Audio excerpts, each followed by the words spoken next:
उसी वक्त सवाल किए तो इन्होंने सवालों पर चुप्पी साधी रहे और इन्होंने केवल इतना कहा कि हमारा भी एक सिपाही घायल हुआ है। तो इसका मतलब या तो ये है कि इनको इस बात की कोई खबर नहीं थी या रिएक्शन लेट किया है। पर सवाल ये है कि आप इतना समझिए शुभांकर कि कहीं अगर गोलियों की तड़तड़ाहट और बढ़ती और वो इस इंटेंशन से आए होते कि जो भी रोकेगा या जो भी कुछ करेगा हम उस पर भी हमला करेंगे, तो जो पुलिसकर्मी यहाँ थे और जो मीडिया कर्मी यहाँ पर थे, शुभांकर, ये पूरी एक तरह से साजिश समझ में आती है, क्योंकि एक प्लान तरीके से लगता है, क्योंकि ये सबको कुछ देर पहले पता चल गया था कि धूमलगंज थाने के बाहर गाड़ियां लग गई थी, यानी कि गाड़ियां लगी थी उसके बाद जब पहले एक स्पॉट पर ले जा चुके थे। पर गाड़ियां लगने का सेंस यही था, जो हम लोग को भी पुलिस सूत्रों से बताया गया कि अब मेडिकल के लिए जाएंगे। जो कोर्ट ने कहा कि हर 24 घंटे में मेडिकल कराना है, यानी कि बहुत ही अच्छे तरीके से रेकी की गई थी कि गाड़ी कहाँ जाएगी। और ये पॉसिबिलिटी है कि ऐसा नहीं है कि गाड़ी को फॉलो किया गया होगा, बल्कि पॉसिबिलिटी इसकी ज्यादा है कि जिसने भी जो अटैक किया, जिन 3 लोगों ने अटैक किया है, वो पहले से अस्पताल में मौजूद रहे होंगे। हालांकि अंदर घुसने की उस वक्त मनाही किसी को नहीं थी, क्योंकि हम लोग भी यहां पर आधे घंटे पहले पहुंच गए थे अस्पताल, क्योंकि हमारे पास इनपुट था कि यहां पर अस्पताल में मेडिकल के लिए ला रहे हैं। तो उस वक्त अंदर जाने की किसी को मनाही नहीं थी। अतीक अहमद के जो वकील हैं वो भी यहां पर मौजूद थे और उनको भी नहीं शुभांकर, जिस वक्त हम यहाँ थे उस वक्त अंदर कोई भी आ सकता था, उस वक्त अंदर कोई भी जा रहा था आधे घंटे पहले तक। पर जब पुलिस की जीप पहुंची है वहां पे, उसके बाद मीडिया के अलावा किसी की एंट्री नहीं थी। यानी कि जो आधे घंटे के दरमियान था पुलिस की जीप आने से पहले, उसके पहले अस्पताल में कोई भी जा सकता था। और अगर किसी को इस तरह का प्लान अटैक करना था तो वो अस्पताल के किसी और सेक्शन में जाकर रह सकता था, या कहीं जहां भी जो डिपार्टमेंट्स हो, बेड्स पड़े हैं, वहां पर जाकर रह सकता था। और जैसे ही भनक लगती, आवाज आएगी तो बाहर आ सकता था। तो ये पूरी प्लानिंग लगती है प्रॉपर रेखी की गई है। आप समझिए इस बात को, ये एक दिन में नहीं हुआ है। कल जिसने भी अटैक कराया करवाया है, कल जो है इसकी एक तरह से देखी हुई कि कहां कहां कैसे ले गए। और अंदेशा ये था कि आज भी मेडिकल कराया जाएगा, तो आज भी जब मेडिकल कराया जाएगा तो उसके लिए इसी अस्पताल में आएंगे जहां पर कल उसको जाना था। ऐसे में प्रॉपर रेखी करी गई कि यहां पर ही अटैक करा जाए, क्योंकि यहां पर जब पुलिस अंदर ला रही है तो कितने पुलिसकर्मी हैं, आप अगर विजुअल देखें जो आज तक के पास है, कुल मिलाकर 8 से 9 पुलिसकर्मी हैं। फोर्स बहुत तो नहीं थी पर बहुत थी। मैं इसका ऐसा इसलिए कह रहा हूं क्योंकि ये 3 जीप्स थी। पर जब अगर आपको अटैक का अंदेशा होता, जब असद का आज सुबह जब असद की जो शरीर है उसको दफन किया जा रहा था, तो आरएएफ तक बुला ली गई थी, पुलिस के थानों की फोर्स बुला ली गई थी, अन्य जिलों की फोर्स बुला ली गई थी। पर यहां पर तो शायद ऐसा लग रहा है पुलिस को भी अंदेशा नहीं था कि इस तरह की घटना हो जाएगी। तो सवाल कहीं ना कहीं पुलिस के ऊपर भी उठता है कि जो पुलिस रिमांड में अतीक अहमद और अशरफ थे, तो इतनी बड़ी चूक हुई कैसे? आखिर इतने कम पुलिसकर्मियों के साथ यहां पर आए ही क्यों? या यहां पर पुलिस की प्लानिंग की चुकी, क्योंकि पुलिस रिमांड में है। सोमवार की शाम 5 बजे तक पुलिस रिमांड चलनी है, तो सवाल ही अभी उठने शुरू होंगे। आप समझ लीजिए कितना सेंसिटिव इशू है।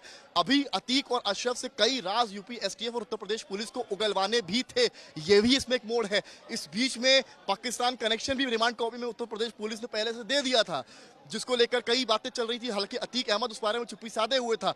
पर यहां पर सवाल ये उठता है कि गोली जो चली है उस वक्त आज तक भी था, कुछ मीडिया कर्मी भी थे, उनके सामने किसकी जान पर खतरा था, इसको लेकर भी सवाल उठेंगे।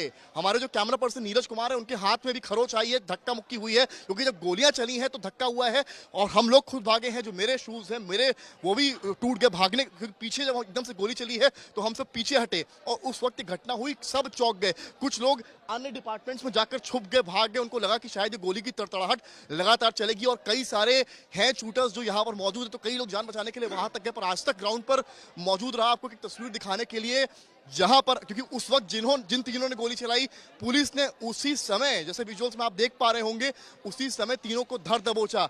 और यहाँ जो विजुअल्स में आपको दिखाऊं, कैमरामैन नीरज दिखाएंगे आपको, अब पूरी तरीके से यहाँ पूरी की पुलिस फोर्स आ गई है।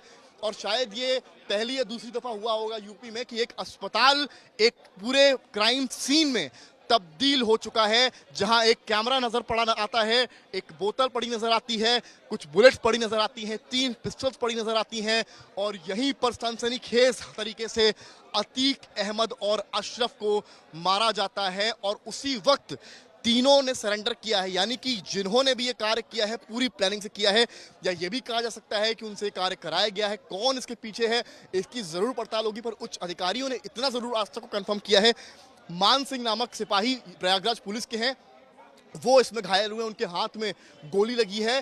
फिलहाल अन्य कैसे घटना हुई है, क्या कमी रही पुलिस के एंड से, उस पूरे मामलात पर जो यूपी पुलिस के वरिष्ठ अधिकारी हैं अभी तक चुप्पी साधे हुए हैं। और आप तस्वीरों के जरिए एक बार फिर से देखिए, यहाँ पर जो फोर्स है वहां ये जो डिपार्टमेंट दिखा रहा हूं, आकस्मिक चिकित्सा विभाग, इसी के अंदर बॉडी गई है। कैमरामैन नीरज, एक विंडो, ये जो खिड़की है, इसके जरिए आपको कैमरे से अंदर की तस्वीरें दिखाएंगे।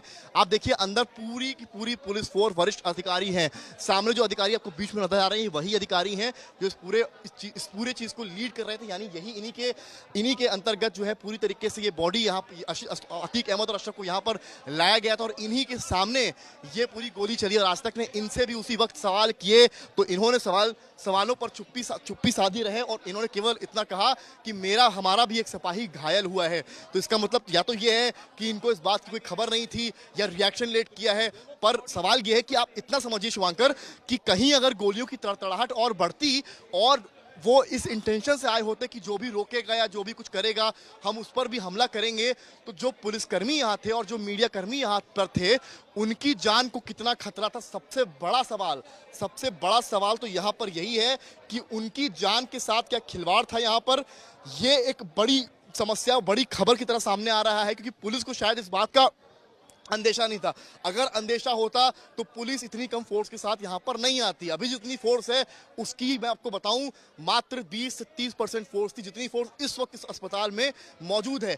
ये अंदर की फोर्स मैंने आपको दिखाई है, वो अधिकारी हैं जो उस वक्त इस पूरी चीज को लीड कर रहे थे, यानी कि जो मूवमेंट हुआ था उसको लीड कर रहे थे। पर यहां पर आप देखिए एक तस्वीर